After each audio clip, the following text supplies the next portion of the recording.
Tonight's headlines are brought to you by McDonald's.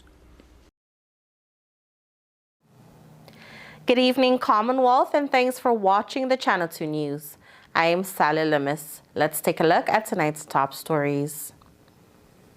Advocates push for more local inclusion in the federal data. Also tonight, driving along and then bam, who is doing what about potholes? And this was no cruise. This was a voyage that came with risk, hard work, mixed emotions, and McDonald's. In sports, two Saipanese are battling it out in Thailand in the high-level beach volleyball action. Stay with us, we have these stories and more up next.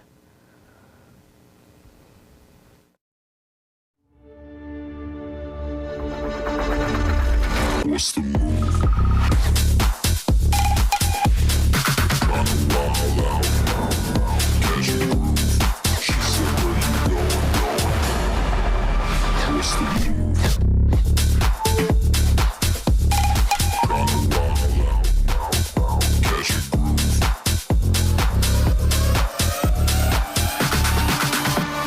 What's the move?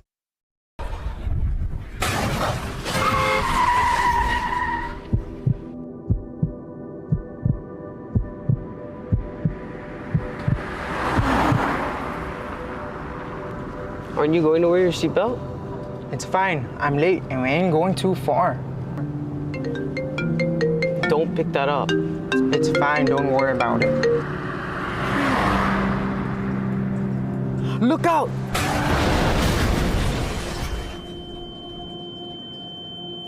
It is easy to get drawn into the daily mandates of life, thinking that things cannot wait. It is a fact that time does not stop for anyone. But there are times when you will need to stop for the sake of everyone. No matter how important you think it is, it can always wait.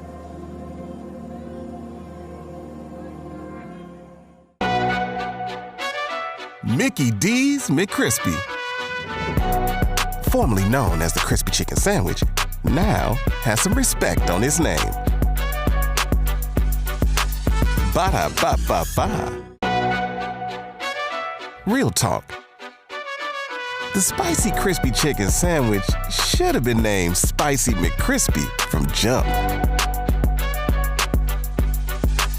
Ba-da-ba-ba-ba.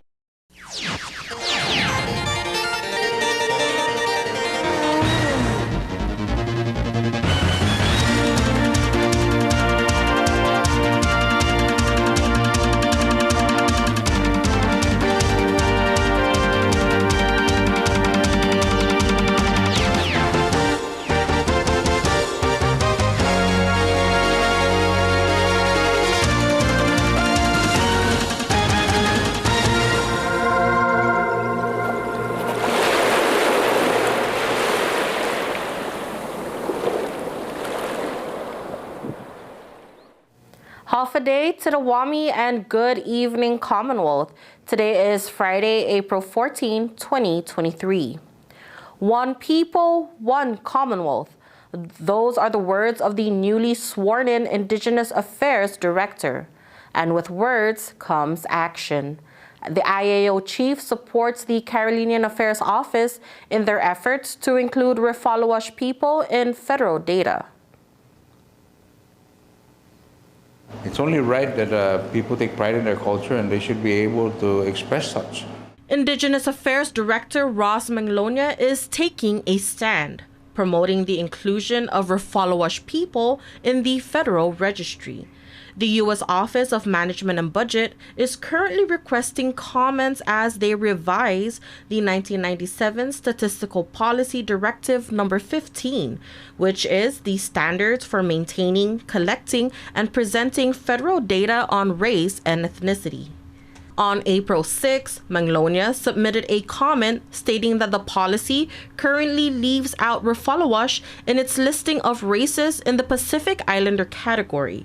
He expresses his support for Refalawash inclusion. Being one that grew up in a Carolinian village, I was privileged, and I feel that while I'm being afforded the opportunity to display my ethnicity, I like them to be afforded the same opportunity. Felix Nogues, who is the Special Assistant for Carolinian Affairs Office, says he is continuing the work of his predecessor in the efforts for Refolowash inclusion. So far, they have received several support letters from nonprofit entities in the NMI and, of course, from the IAO. And though the Marianas is known to have two main ethnic groups, it seems not everyone is in support.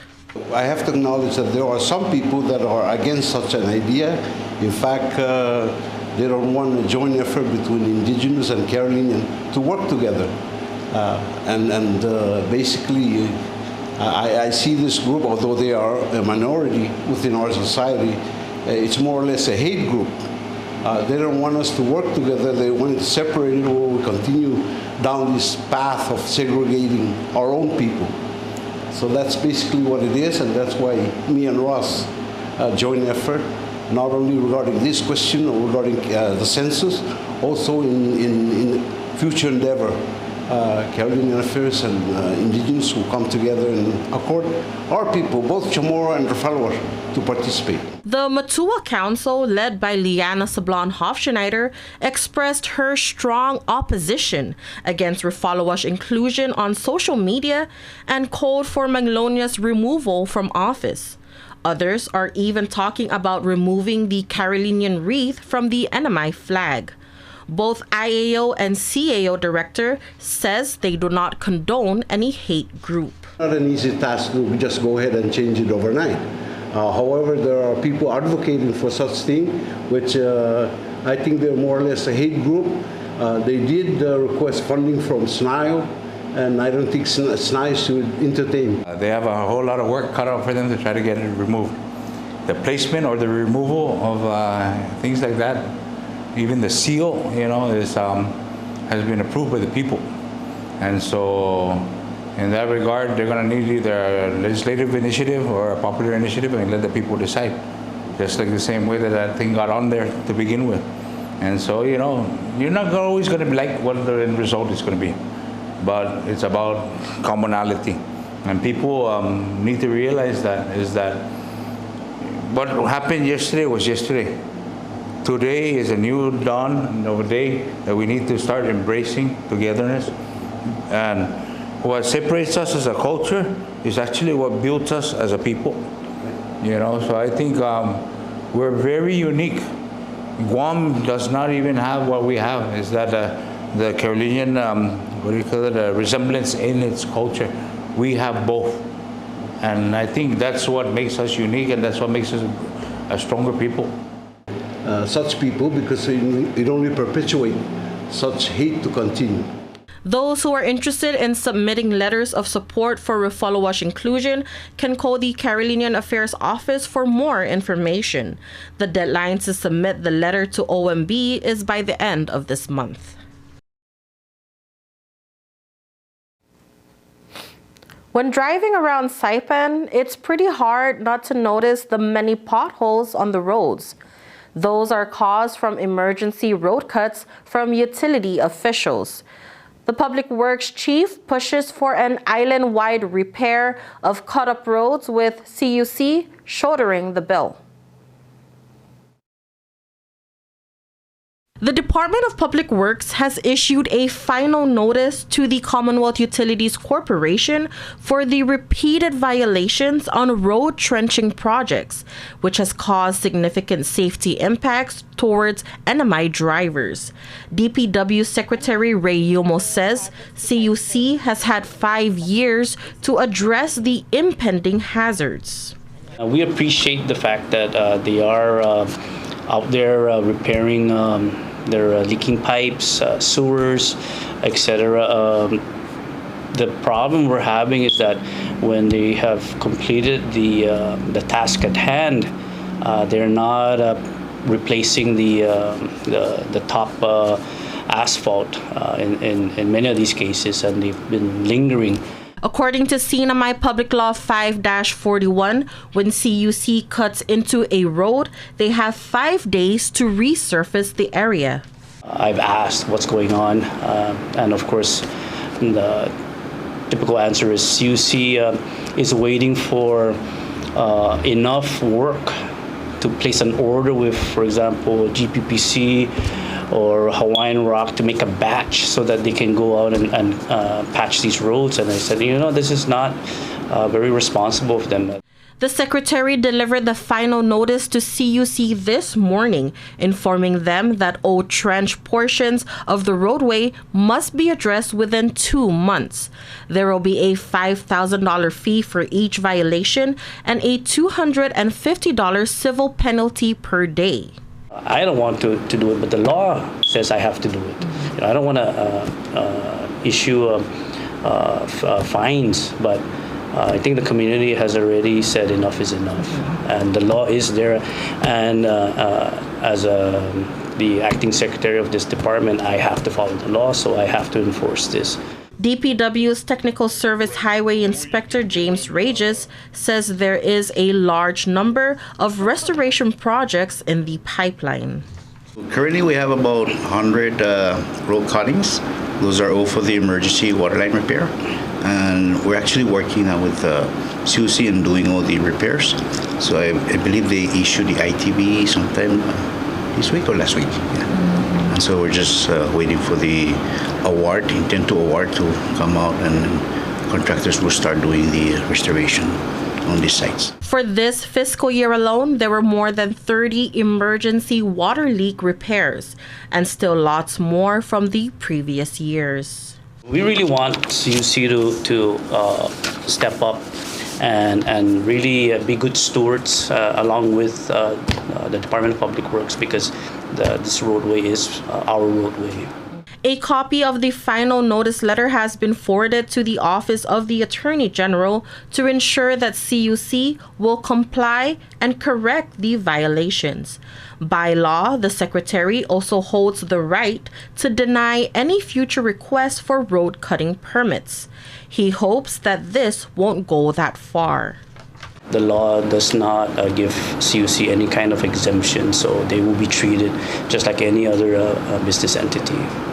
And as the NMI is about to see one of the biggest road repair projects on one of the busiest roads on Saipan, Regis makes an appeal to the engineers. So I'm hoping that our engineers with the DPW and also CUC would come together and do a thorough plan review, so that if we could have to realign the new sewer and water away from the new pavement, that would be good, so we don't have to cut it in the future.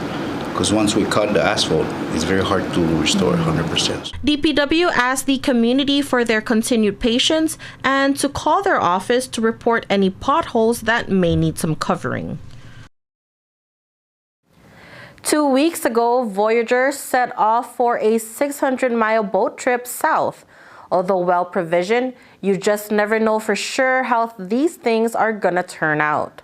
Last night, they made a triumphant and tired return. Our Chris Nelson has the story. Last night, as the sun was setting over the Philippine Sea, all eyes were on the channel markers that paved the way for ships to come into the island of Saipan. Green and red buoys show incoming and outbound ships where the deep water is, and arriving boats will arrive in between them. Friends and family members got word yesterday morning that the captain and crew of the Lucky Harvest were on their way back home and would arrive just after sunset. Happy to have my son home. Have you talked to him yet?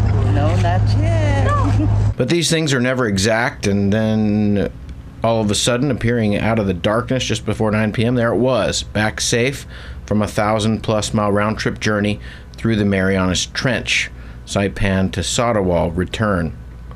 Captain Cecilio brought her in towards land, swung the bow around, and after a brief man-overboard incident added a little excitement to the scene, the Lucky Harvest, and more importantly its occupants, were home safely. What's the first thing you do after a few days at sea? Well, if you said fill out a customs form and wait for CBP officers, you would be correct. Mom Carrie knows the deal, and she has brought the forms and even a pen. The form gets filled out, and hopefully this dried marlin was declared. No tax on that. Just got to make sure the paperwork is in order. How was the water? Oh, it was rock and roll. most of the time. Even coming back was rough. So we had to take the long way around, come back up the west side. Some big swells? Oh yeah, through the Marianas Trench. The group left here just 2 weeks ago with Captain Cecilio at the helm for the voyage down to the Caroline Islands, home of the Carolinian people who first settled on Saipan in the 1800s after a major series of typhoons devastated their atolls. See dolphins on the way down, see birds on the way down, see whales on the way back, caught 6 marlins and a lot of big fish down there. Part of the journey to document a traditional Po ceremony for navigators. In preparation, they wanted to catch some fish. We went out fishing for the Po the day before. We hooked up 3 marlins that morning. But that, unfortunately, wasn't the only thing that got hooked. First marlin, I got hooked right off the back. Big hook, in and then out. It moved a little bit, it ripped. Nothing, we had... From the hook or from the marlin? The hook, the trailer. So one was in the marlin and then the other one was in my leg. Pliers got the hook out, and then local medicine helped keep the swelling down. Attitude is everything. Inside, outside, rip. But then, far from the heart. The boat has no bathroom aboard and no sleeping berths. Sleep comes in spurts. Someone needs to keep watch up front, and captains rotate through the day and night. We figured out how to sleep on here. Like if you look at the table right here, you'll see underneath there was a person sleeping on underneath this. Most of the salt spray was on the right side of the boat, so somebody was sleeping on the left side of the boat by the cabin, captain's cabin. And there were like 2 people sleeping here, 1 person sleeping up on the table, 1 person sleeping there, and then 2 people sharing that, like 1 person taking that half, 1 person taking that half. It was quite a lifestyle. A real mixture of emotion last night, perseverance and accomplishment, but mixed in with the kind of reflection that is also amplified by being extremely tired. How's it feel to be back? Feels good, but also kind of sad, you know. It's you get to see things at its purest. Captain Cecilio took his brother Cam down to the Caroline Islands. It was his first trip back since the 70s. A lot of the people he grew up with, they were, you know, they all passed away, and newborn, you know, new generations, and different, much different than before. So there's probably some sadness there too when people that you know are not there anymore. Yeah. Emotional. Was it emotional for him? Yeah.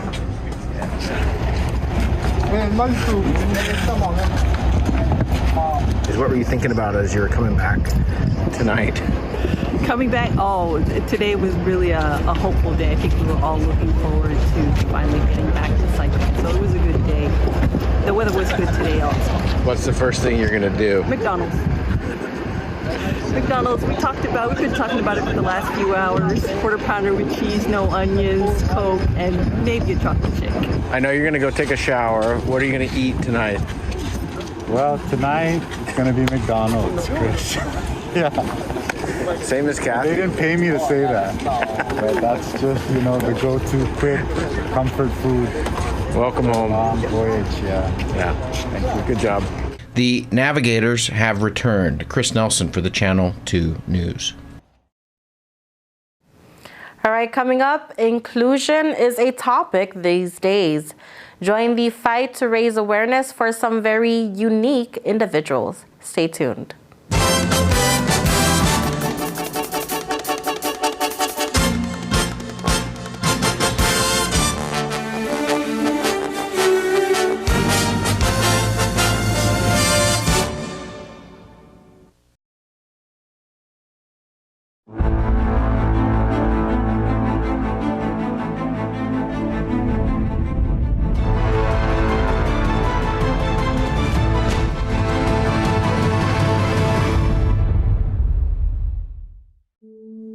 It's okay to take a friend or parent's medication. It came from a doctor, right?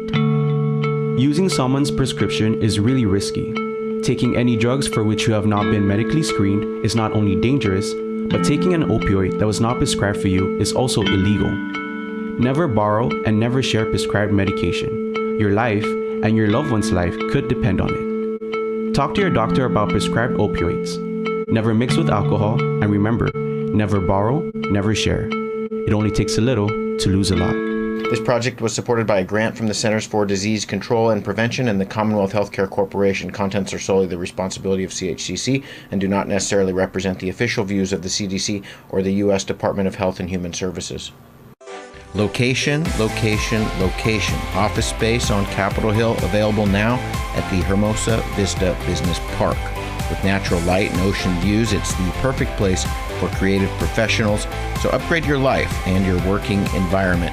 Schedule an exclusive showing now. Call us at 670-483-4750 or email hvsaipan@gmail.com. Green sea turtles and hawksbill turtles call the Mariana Islands home.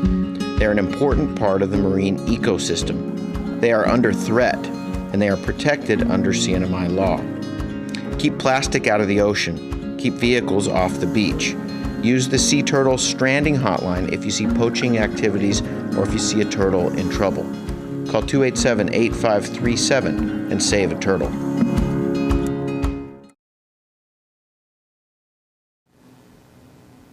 Welcome back to the Channel 2 News.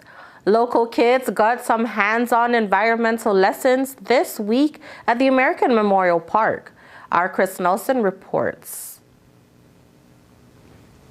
NMI is home waters to the Mariana Trench, which has deepest waters on the planet and is also home to mud volcanoes.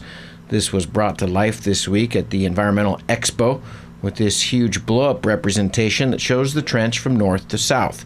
Gian Eunice does outreach and took the kids down along the trench, pointing out Challenger Deep and various features of the trench, which is deeper than Mount Everest is tall. CNMI Forestry is over on the land side of things. You know, after U2, a lot of our plants died, right?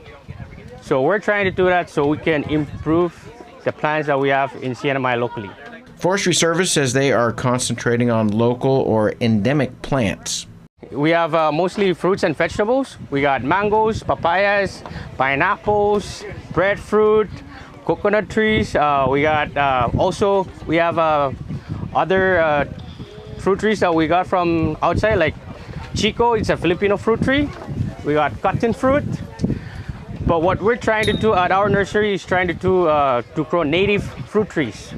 Plants and trees that are brought in from the outside can pose some hazards to our local forests. Well, the reason why we call them invasive plants because it's not from here. It's imported by nursery people that travel abroad and say, oh, this is nice for our house plant, and then later on it becomes uncontrollable, where they share the plant with other family members, and then it starts spreading out into the islands. Of particular concern, the coconut rhinoceros beetle. Right now with the coconut rhinoceros beetle, it is in Rhoda. Beetle came in from Guam. They think it was delivered through cargo. How do you contain it? When the trees are infected, what they do in Rhoda is just cut down the coconut tree and just burn it right on that spot. We don't transport the infected tree to anywhere. Just right on the spot, we burn it and then just set a trap on that area. Yes. Are you feeling confident that it's not going to get to Saipan, or are you worried about it? Of course, I am worried about it. My team, CNMI Forestry, we are worried about it. So what we have to do is build stronger biosecurity for Tinian and Saipan. Those are the two islands that are not infected for now. Once it's infected, there's no chance of surviving for the coconut trees. Yeah, so we have to protect our coconut trees. It's a tree of life. Back to the ocean, the CNMI Sea Turtle Program aims to educate the public and protect our local turtle populations. We learned about how we can save the sea turtles and what type of sea turtles they are and what they eat. Tell me, how do we save the sea turtles? You can say by like if you see someone like harvesting turtles, you can tell them to stop, and you can help by like cleaning the environment. CNMI has both green sea turtles and hawksbill turtles. Most of the turtles you see in our local waters are juveniles, and they have a range of close to 2,000 miles. That takes them all the way to the Philippines and as far north as Japan. But turtles that are born here want to come back, and if they live the 25 years or so that are required to lay eggs, eventually they will swim back and lay their eggs, perhaps at the very same beach they were born on. It's thought that there are just a dozen or so local nesting females. What did you learn today? I learned that some turtles are endangered species here, and they've been hunted long years for jewelry and food, and they're endangered. Microplastics that enter the water environment are of particular concern. About 600 children participated in the two-day event that covered everything from drinking water, the landfill, watersheds, pesticides, and the Mariana Trench. What was the most interesting stop? I liked everything. Chris Nelson for the Channel 2 News.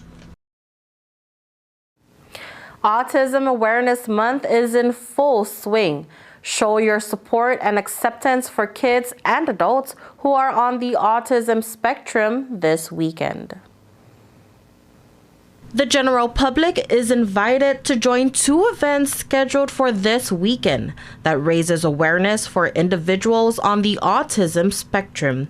The Autism Society of the NMI, together with the F2F Unique Pieces Together, will hold a family fun day this Saturday, April 15, at the Center Field in Micro Beach. The event begins at 3 p.m. to 6 p.m. and participants can expect cotton candy, shaved ice, popcorn, hot dogs, and more. And then on Sunday, the second annual CNMI Ride for Autism will take place. Join advocates as they ride from the airport field all the way to Micro Beach. The motorcade will begin at 2 p.m. until 4 p.m. April is Autism Awareness Month, and all families are encouraged to promote acceptance, inclusion, and self-determination for all. It's very important to raise awareness with autism because the number of those under the spectrum continue to increase, and we want to ensure that our community provides the support and acceptance so people never feel left behind. The goal is to assure that each person diagnosed with autism spectrum disorder is provided an opportunity to achieve the highest possible quality of life. You can check out their Facebook page for more information. That is the Autism Society of the NMI. All right, folks, don't go anywhere. We have sports up next.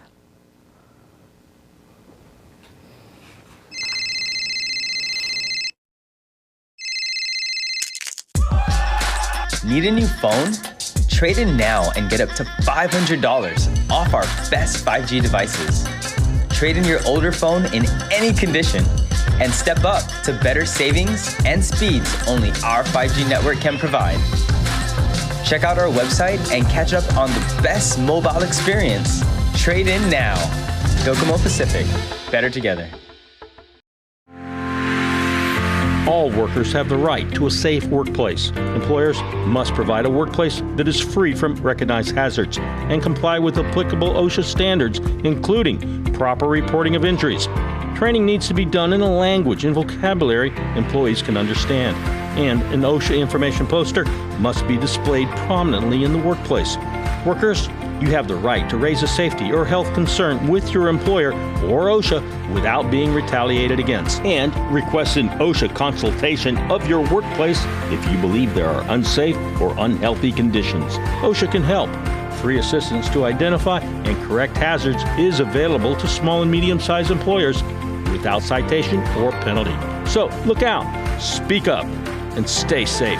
Job safety and health, it's not only good practice, it's the law. Check out OSHA.gov or call 664-3154 or 3155. Location, location, location. Office space on Capitol Hill available now at the Hermosa Vista Business Park. With natural light and ocean views, it's the perfect place for creative professionals. So upgrade your life and your working environment. Schedule an exclusive showing now. Call us at 670-483-4750 or email hvsaipan@gmail.com. The Tan Sri Lin Foundation promotes the culture of giving back. The foundation and its generous partners are committed to supporting programs that include health, education, and sports. Initiatives that promote arts and culture, the environment, and tourism will benefit our community and our residents. Giving back and making a difference will help ensure that the island paradise we call home will be a better place to live.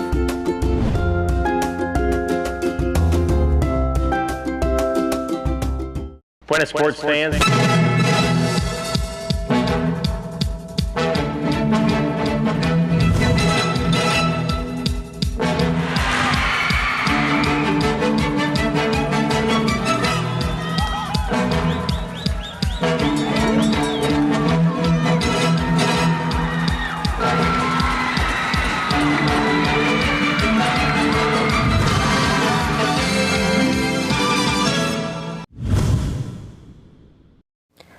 The CNMI's Best Beach Volleyball Duo is on the beach this weekend in Thailand against some really tough competition. Our Chris Nelson reports. The silver medalists from the Mariana Islands are in Thailand this weekend competing in an AVC event on the sand. Logan Mister and Andrew Johnson teamed up last summer right here at the Crown Plaza Beach, reached the gold medal final in the Pacific Mini Games. Since then, they've continued to train. Both of them born and raised on Saipan. Johnson attended the University of Cal Poly in Central California, and Logan currently attending the University of Hawaii. Logan at 6'6" is primarily the blocker. He's worked hard to put on weight over the last year and has improved his vertical jump, which puts him in a different climate than most people. The higher he can get, the harder it is for an opposing player to hit over or around him, and that can mean some trouble at the net for opponents.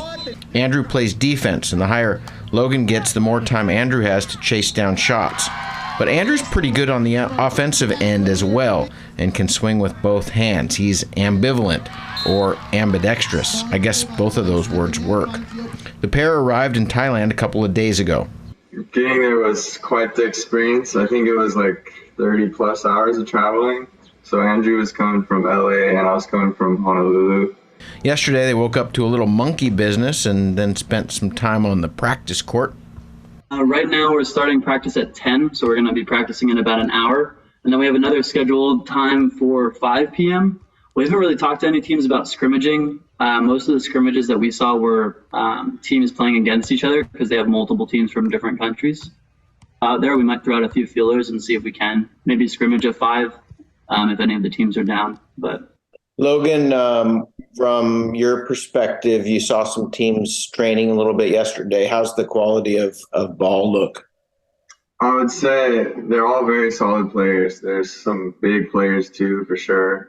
They got a couple inches on me and a little extra on Andrew.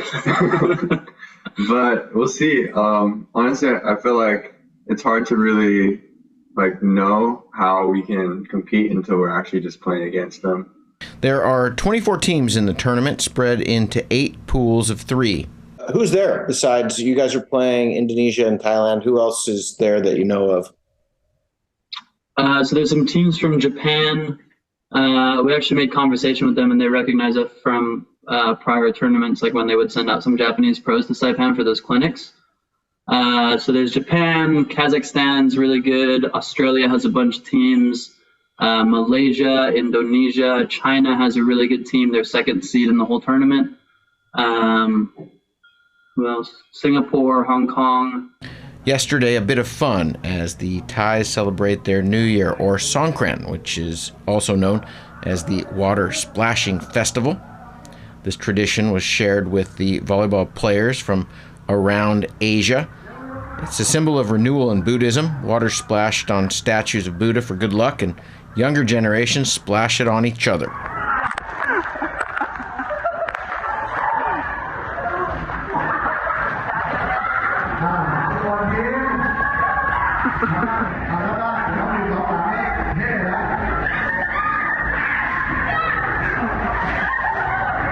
Right now, it's just kind of getting used to each other's style of play again. We haven't played with each other since October when I went out to Hawaii for a tournament out there. But yeah, just kind of getting the chemistry back. That's the biggest thing for us. Since the Pacific mini games, we both have been training pretty hard for this volleyball season. So we're both feeling really good on the court. It's really just a matter of that connection and chemistry. One thing that will be key to this weekend is managing the heat. Conditions will be much different than Hawaii or California this time of year. How does it feel to be representing the Northern Marianas? Really good. It's a nice feeling because I feel like, well, it seems like a lot of teams here don't really know of the NMI that much. So they're like, who are these guys? So we're really stoked to be able to show them like what we can bring to the table and obviously represent our hometown, which is nice. I think it'll be good just to give it our all and just surprise the teams, I think. Chris Nelson for the Channel 2 News.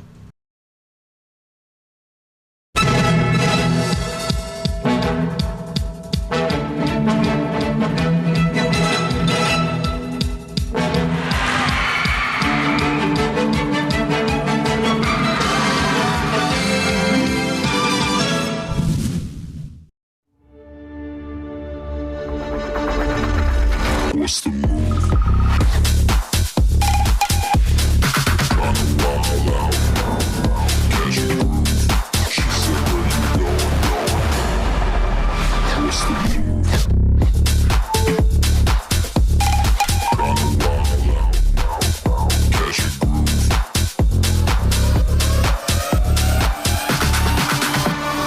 What's the move?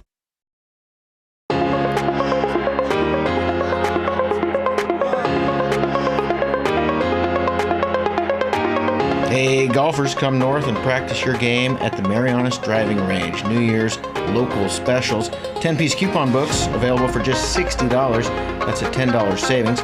Want to get really good? Come work on your swing every day for just $99 per month. It's our practice pass and you're going to love it. Grab your passes and go straight to the range.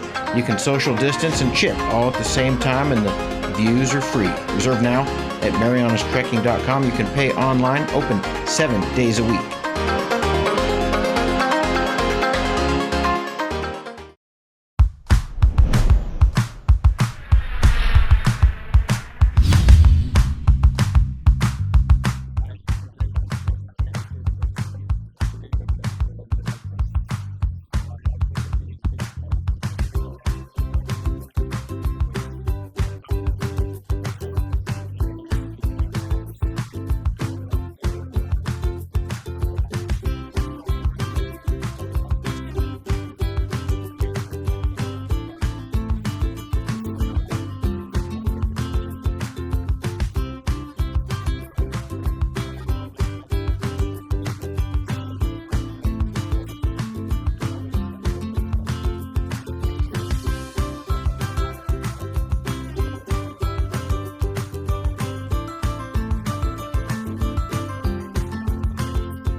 And for your KSPN weather report, today mostly sunny with isolated showers, east wind 14 to 16 miles per hour. Tonight partly cloudy with isolated showers, east wind 10 to 16 miles per hour and gusts as high as 22 miles per hour. High 86, low 77, humidity at 79%. Tomorrow mostly sunny with isolated showers, east wind 13 to 16 miles per hour, high 86, low 78. Your marine forecast today, east wind 15 to 20 knots, wind waves 3 to 4 feet, east swell 5 to 6 feet. Tonight, east wind is 15 knots, wind waves 3 feet, east swell 4 to 6 feet, sunrise will be at 6:04 a.m., high tide at 12:45 p.m., low tide at 8:54 p.m., and the sunset, you can catch that at 6:31 p.m. And there you have it. That is your Friday edition of the news, sports, and weather here in the Marianas. Thank you so much for watching the Channel 2 News. We hope you have a great weekend, and we'll see you back on Monday for more.